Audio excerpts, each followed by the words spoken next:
You're listening to Star Jam on Club FM 94.3. Thilakan എന്ന് പറയുന്ന നടന്റെ കൂടെയാണ് താങ്കളുടെ ആദ്യത്തെ ഷോട്ട് വരുന്നത്. അതെ.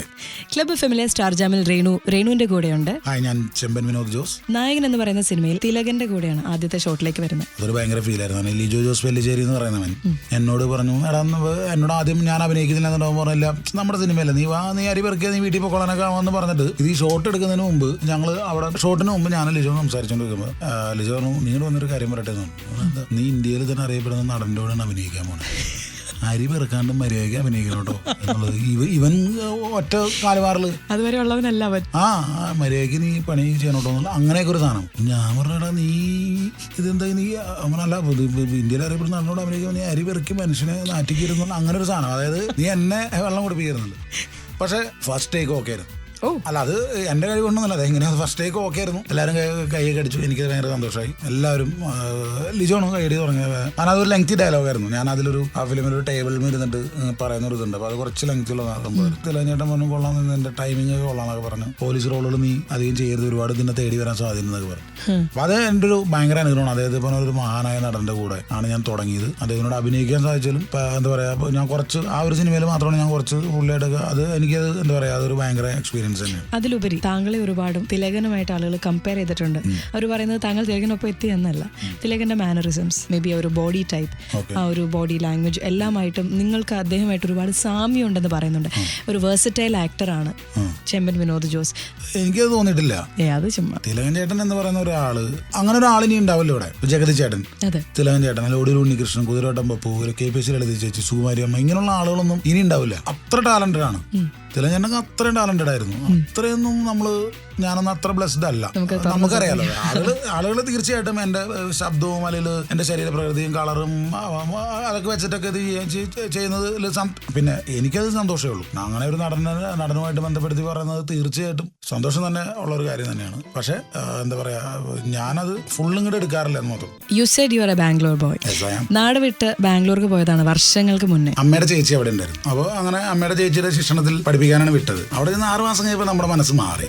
ഇങ്ങനെ വേറെ സുഹൃത്തുക്കളുണ്ടായിരുന്നു, ഇവിടുന്ന് നാട്ടിൽ നിന്നുള്ള കുറേ സുഹൃത്തുക്കളുണ്ടായിരുന്നു. അങ്ങനെ ഞങ്ങൾ അവിടെ ബാംഗ്ലൂർ ക്രൈസ്റ്റ് കോളേജിന്റെ അടുത്ത് എന്റെ ഫ്രണ്ട് ഒരു ടെലിഫോൺ ബൂത്ത് നടത്തുന്നുണ്ടായിരുന്നു. അപ്പോൾ അവിടെ ഈ ബൂത്തിൽ നമ്മളിങ്ങനെ ഇരിക്കും. ഞാൻ ഒന്ന് ബ്രേക്ക് ചെയ്തിട്ട് ഒരു കാര്യം ചോദിച്ചോട്ടെ, ഒരു 1.5 ഇരിപ്പായിരിക്കുമല്ലോ ക്രൈസ്റ്റ് കോളേജിന്റെ അടുത്തും ഇത്രയും നമ്മള് ഭയങ്കരമായിരുന്നല്ലോ.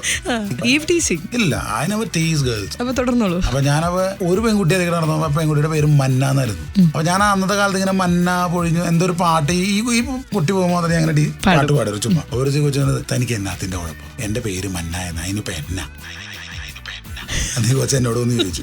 ഞാൻ മന്ന സുന്ദരിയാന്ന് മന്നോട്. അങ്ങനെ കാണാൻ ഭയങ്കര സുന്ദരിയായിട്ടുള്ള കുട്ടിയൊന്നുമല്ല. സുന്ദരിയെന്ന് ആരെങ്കിലും എന്നോട് പറഞ്ഞിട്ടുണ്ടോ എന്ന് ചോദിച്ചു. എന്നോട് പറഞ്ഞിട്ടില്ല എന്ന് പറഞ്ഞു. എന്നാ ഞാൻ പറയുന്നു, മന്ന നല്ല സുന്ദരിയായ കുട്ടിയാണ്. എന്നെ ഹാപ്പി ആയിട്ട് പോയി. പിന്നെ സാധാരണ നമ്മൾ പ്രതീക്ഷിക്കുന്ന പോലെ പിന്നീട് മന്നയ്ക്ക് എന്നോട് താല്പര്യം അങ്ങനെ ഒന്നും ഉണ്ടായില്ല. മന്ന വീണ്ടും പോകുമ്പോൾ അതേ കലിപ്പ് തന്നെയായിരുന്നു.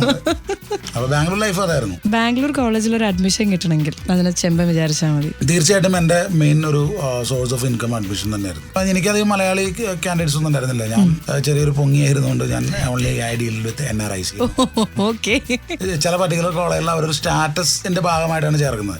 ഇവിടുന്ന് ഒരു കുട്ടീനെ നഴ്സിംഗ് പഠിപ്പിക്കണം, ആ കുട്ടി അവിടെ പോയി ഇവരെ എങ്ങനെയും പൈസ ലോണൊക്കെ എടുത്ത് അവിടെ പഠിച്ച് അത് ജോലി ചെയ്ത് അങ്ങനെയൊക്കെ ഒരു ലൈഫ് ഇതാണ്. ഇതങ്ങനല്ല, ഇത് എന്റെ മോൾ അല്ല എന്റെ മോൻ പഠിക്കുന്നത്.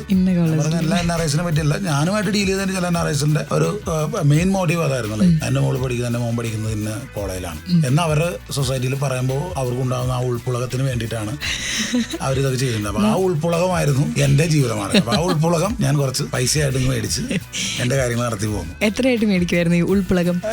ലൈക്ക് ഒരു 5,000 മുതൽ 50,000 രൂപ കിട്ടുമായിരുന്നു. മാക്സിമം കിട്ടിയിരിക്കുന്ന 50,000 രൂപ കിട്ടിയിരിക്കുന്നത് എനിക്ക് 5.25 ലക്ഷം രൂപ ഒരു അഡ്മിഷൻ കിട്ടിയിട്ടുണ്ട്. ഏതായിരുന്നു അഡ്മിഷൻ? എന്തായിരുന്നു അഡ്മിഷൻ? അതെന്തെങ്കിലും ആവട്ടെ. അപ്പൊ ഒരുപാട് ഇൻകം ടാക്സ് കൊടുക്കേണ്ട പരിപാടിയാ ചെയ്തത്. അങ്ങനെ ടാക്സ് കറക്റ്റ് ആയിട്ട് അടച്ച് പോകണമെന്ന് എനിക്ക് തോന്നിയില്ല. കാരണം അന്നത്തെ ബാംഗ്ലൂരിന്റെ അവസ്ഥ ആയിരുന്നു. അവിടെ മെട്രോന്റെ പണിയും അത് ഇതും. ഞാൻ വിചാരിച്ചു നമുക്ക് ഫെസിലിറ്റീസ് ഇല്ലല്ലോ. നമ്മൾ വേറൊരു കൺട്രിയിൽ നമ്മൾ US-ലാണ് എന്റെ ഫാമിലി. നമ്മളവിടെ 33% ടാക്സ് കൊടുക്കുന്നുണ്ട്. അതിനുള്ള ഫെസിലിറ്റീസ് അവിടെ ഉണ്ട്. അപ്പൊ ഇവിടെ നമ്മുടെ മനസ്സ് സമ്മതിക്കുന്നില്ല. അമേരിക്കൻ ലൈഫ്, ഇന്ത്യൻ ലൈഫ്, ഇടയ്ക്കിടയ്ക്ക് അവിടെ പോയി വരുന്ന ഒരാളാണ്. You have to see your wife and your kid. കുട്ടി അവിടെ വളരുന്നതിന്റെ വ്യത്യാസം, ഇവിടെ നിന്ന് അങ്ങോട്ട് പോയി കഴിയുമ്പോൾ ഡിഫറൻസ്. കുട്ടി അവിടെ പറയുന്നതിന്റെ വ്യത്യാസം ഭയങ്കരമാണ്. കാരണം ഇപ്പൊ ഇവിടെ ഞാനൊക്കെ സ്കൂളിൽ പഠിക്കുമ്പോൾ A+B A-B ഹോൾ സ്ക്വയർ എന്നൊക്കെ പറഞ്ഞ പരിപാടികളൊക്കെ, പിന്നെ സൈൻ തീറ്റ ഭയങ്കരമായിട്ട് ഇതൊക്കെ പഠിച്ച് ഇതിന്റെ മാത്സിന് 101% മാർക്ക് മേടിച്ച ആൾക്കാരുണ്ട്. പക്ഷെ ഇവരൊന്നും ഇത് ലൈഫിൽ എവിടെ അപ്ലൈ ചെയ്ത് ഞാൻ കണ്ടില്ല. ലൈഫിൽ എനിക്ക് എന്റെ ലൈഫിൽ അപ്ലൈ ചെയ്യേണ്ടി വന്നിട്ടില്ല. നമുക്ക് എന്തൊക്കെ റൈറ്റ്സ് ഉണ്ട് എന്നുള്ള കാര്യങ്ങളൊന്നും ഇവിടെ പഠിപ്പിക്കുന്നില്ല. US ഒരു കുട്ടി ഏതിലാണോ ടാലന്റഡ് ആയിട്ടെന്ന് അവർക്ക് തോന്നി അവർ ആ ടാലന്റ്സ് കൂടുതൽ അതിന് വേണ്ടിയിട്ടുള്ള ഡ്രിൽസും അതിന് വേണ്ടിയിട്ടുള്ള എക്സസൈസുകളും അല്ല അതിന് വേണ്ടിയിട്ടുള്ള ക്ലാസ്സുകളും അങ്ങനെയാണ് അവിടുത്തെ പരിപാടികൾ. ഇവിടെ അങ്ങനെയല്ല. ഇവിടെ എല്ലാം പഠിക്കണം. സോഫ്റ്റ്വെയർ എഞ്ചിനീയറിംഗ് പഠിക്കാൻ പോയി കഴിഞ്ഞാലും ആദ്യത്തെ വർഷം എല്ലാം പഠിക്കണം അല്ലേ. Jack of all trades master of none. Master of none. അപ്പൊ അതിന്റെ ഒരു ആവശ്യമില്ല. അവിടെ ചെന്നാലും ആളുകൾ റെക്കഗ്നൈസ് ചെയ്യത്തില്ലേ? ഓടി ഒന്ന് സംസാരം പരിപാടിയൊക്കെ ഇല്ലേ? ഉണ്ട്. പിന്നെ അവർക്കൊരു ചെറിയ ആറ്റിറ്റ്യൂഡ് പ്രശ്നങ്ങളൊക്കെ ഉണ്ട്. അതെന്ത് പ്രശ്നം? അതെന്ത് പ്രശ്നം വെച്ചാൽ ഇപ്പൊ കഴിഞ്ഞ തവണ ഞാൻ ചെന്നപ്പോ അവിടെ 2-3 ചേട്ടന്മാര് ഞാൻ എന്തൊരു ഫംഗ്ഷൻ പോയപ്പോ ഒന്ന് ഫോട്ടോ കൊടുത്തു. ഞാൻ പറഞ്ഞു അപ്പൊ ഞാൻ നോർമലി ഫോട്ടോയില് ഞാൻ ചിരിക്കാൻ ശ്രമിക്കാറുണ്ട്, അല്ലെങ്കിൽ ചിരിച്ചു നിൽക്കാറുണ്ട്.